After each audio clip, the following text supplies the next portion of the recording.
ప్రజల వైపు చూస్తూనే ఉండండి వారాహి 99 టీవీ ఛానల్. వేట్లపాలెం బాణాసంచా పేలుడు ఘటన దురదృష్టకరమని ఏపీ హోంమంత్రి అనిత అన్నారు.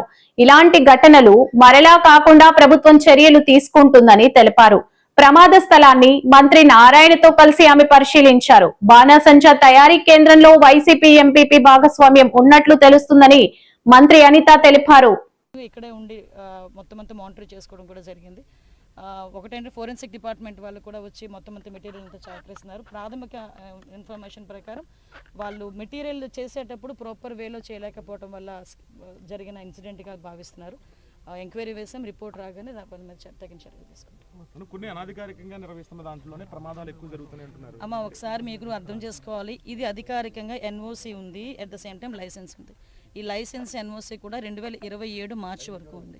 నేనేమంటానంటే లైసెన్సులు తీసుకుంటున్నారు, ఎన్ఓసీలు వస్తున్నాయి, అన్నీ బాగానే ఉన్నాయి.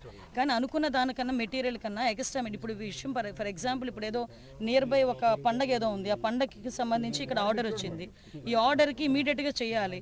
సో కొంతమంది లేబర్ని తీసుకొచ్చి ఆల్రెడీ కొంచెం అలవాటు ఉన్న లేబర్ని తీసుకొచ్చి ఇమీడియట్గా చేయించే ప్రక్రియలు జరుగుతున్నాయి. సో ఆ పర్యవేక్షణ అన్నది ల్యాబ్స్ అయింది కాబట్టే కదా ఈరోజు ఒక ఆర్డీఓ స్థాయి వ్యక్తిని కూడా సస్పెండ్ చేయడం జరిగింది. నేను వచ్చానండి, ఒక నిమిషం దాని అయిపోయాను. రాయవరంలో సేఫ్టీ ఎక్విప్మెంట్ ఉంది, ఇక్కడ కూడా సేఫ్టీ ఎక్విప్మెంట్ ఉంది. కానీ వాటిని కాపాడే పరిస్థితులు అంటే ప్రమాదం జరిగినప్పుడు ఆ ఎక్విప్మెంట్ వల్ల ఏ ఉపయోగం రెండు గంటలు దీనికి సంబంధించి సేఫ్టీ ఎక్విప్మెంట్ అన్నది ఎప్పుడు ఉపయోగపడుతుంది అంటే మీరు అబ్జర్వ్ చేయండి. సేఫ్టీ ఎక్విప్మెంట్ అనేది ప్రిలిమినరీగా ఏదైనా బ్లాస్ట్ జరుగుతుంది అనుకునేటప్పుడు ఇమీడియట్గా ఉపయోగపడుతుంది. ఇక్కడ ఇంత పెద్ద ఎక్స్ప్లోజివ్ మెటీరియల్ ఇక్కడ పెట్టుకుని ఒక్కసారిగా జరిగినప్పుడు ఎవరికి కూడా ఆ మెటీరియల్ కూడా ఉపయోగపడే పరిస్థితి కూడా కనిపించట్ల.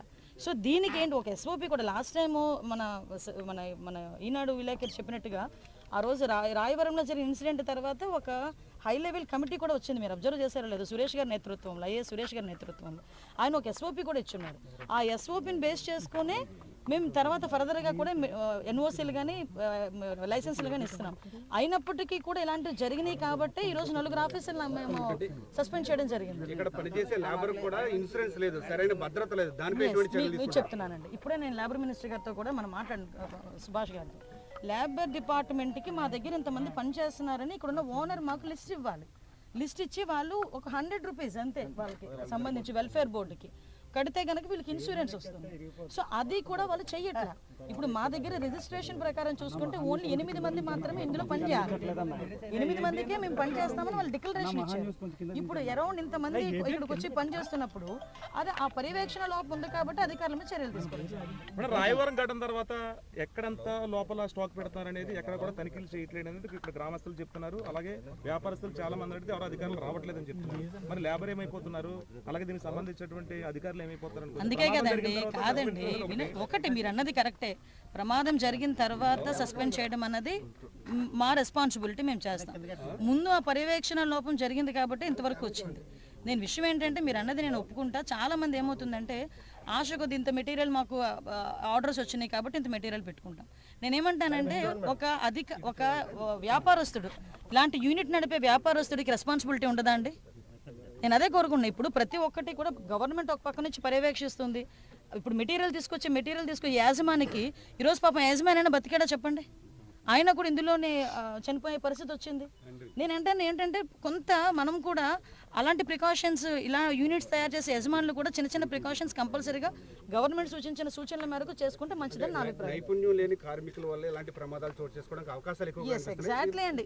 రాబోయే రోజుల్లో ఏ చర్యలు తీసుకోబోతున్నారు? అందుకే మొత్తం సీఎం గారు కూడా మళ్ళీ ఎన్ఓసీస్ అన్ని కూడా ఇవ్వడానికి అన్ని ప్రస్తుతానికి ఆపమని చెప్పారు. అన్ని ఆపుతున్నాం. అన్ని ఆపిన తర్వాత మళ్ళీ అసలు ఎంతవరకు స్కిల్ ఉన్నారు, ఎంతవరకు అన్స్కిల్డ్ ఉన్నారు, ఒకవేళ వాళ్ళకి ఏదైనా ఇన్సూరెన్స్ ఇవ్వడానికైనా సేఫ్టీ ప్రికాషన్స్ ఎలా తీసుకోవాలి, ఆ ఎస్ఓపిని ఎలాగ మనం ఇంప్లిమెంట్ చేయాలి అన్న దాని మీద కూడా ఒక కమిటీ కూడా ఏర్పాటు చేస్తున్నారు. దాని మీద తీసుకున్న తర్వాతనే ముడి సరుకు సంబంధించి ఎక్కడెక్కడ నుంచి తెస్తున్నారో మూలాలు గుర్తిస్తామన్నారు, కమిటీ వేసామన్నారు. మరి ఇల్లు కూడా గతంలో పెద్ద ఎత్తున ముడి సరుకు ఆల్రెడీ ఒక్క నిమిషం అండి, ముడి సరుకులు ఎక్కడి నుంచి కొంటున్నారు? మీకు ఒక విషయం చెప్తున్నా, ముడి సరుకు ఎక్కడి నుంచి కొంటున్నారు? ఇక్కడున్న ప్రతి పేపర్ ఎక్కడి నుంచి వచ్చింది, ర్యాప్ చేసే పేపర్ ఎక్కడి నుంచి వచ్చింది, అవి పార్టీలకు సంబంధించి జగన్మోహన్ రెడ్డి పాంప్లెట్లు ఎందుకు ఉన్నాయి, అన్నీ మాట్లాడతాం. ఈ విషయం ఏంటంటే మీకు కూడా మాకు కూడా పొలిటికల్ కాదండి. ఎస్ ఎగ్జాక్ట్లీ, అది కూడా ఇన్ఫర్మేషన్ వచ్చిందండి. ఒక ఇన్ఫర్మేషన్ మాకు ఉందండి. ఇప్పుడు విషయం ఏంటంటే నేను పొలిటికల్గా మాట్లాడాలనుకుంటే మీరు ఏమైనా పొలిటికల్గా మాట్లాడాలి, నేను పొలిటికల్గా మాట్లాడతాను. కానీ పొలిటికల్గా మాట్లాడుకునే పరిస్థితి కాదు. సుమారుగా 20 మంది చనిపోయారు, కుటుంబాలు రోడ్డున పడ్డాయి. ఈరోజు గవర్నమెంట్ ఆదుకుంటుంది. ఇటువంటి సందర్భంలో నేనేమంటానంటే కంపల్సరీగా అందరం కూడా కలిసి దీని మీద ఒక కంక్లూజన్కి రావాలి, చర్యలు తీసుకోవాలి. మీరు అన్నది కరెక్ట్. దాని మీద కూడా ఇందాక ఎస్పీ గారు కూడా నాతో చెప్పున్నారు. లాస్ట్ ఇదే ఎంపీపీని ఇదే బ్లాస్ట్కి సంబంధించి ఒక 3 నెలలు కూడా ఏదో కేసులో ఆయన ఇరుక్కున్నాడు అన్నారు. ఒకసారి ఆ కోణంలో కూడా మేము ఎంక్వైరీ చేసుకున్నాం. నో అన్ని బాణసంచకు తయారీ ఉన్నాయి. అమ్మ మాకు ఒక 2 రోజులు మాకు టైం ఇస్తే ఫోరెన్సిక్ డిపార్ట్మెంట్ వాళ్ళు రిపోర్ట్ ఇస్తారు. దాన్ని బట్టి ఏంటి ఏది పడితే అది మాట్లాడకూడదు.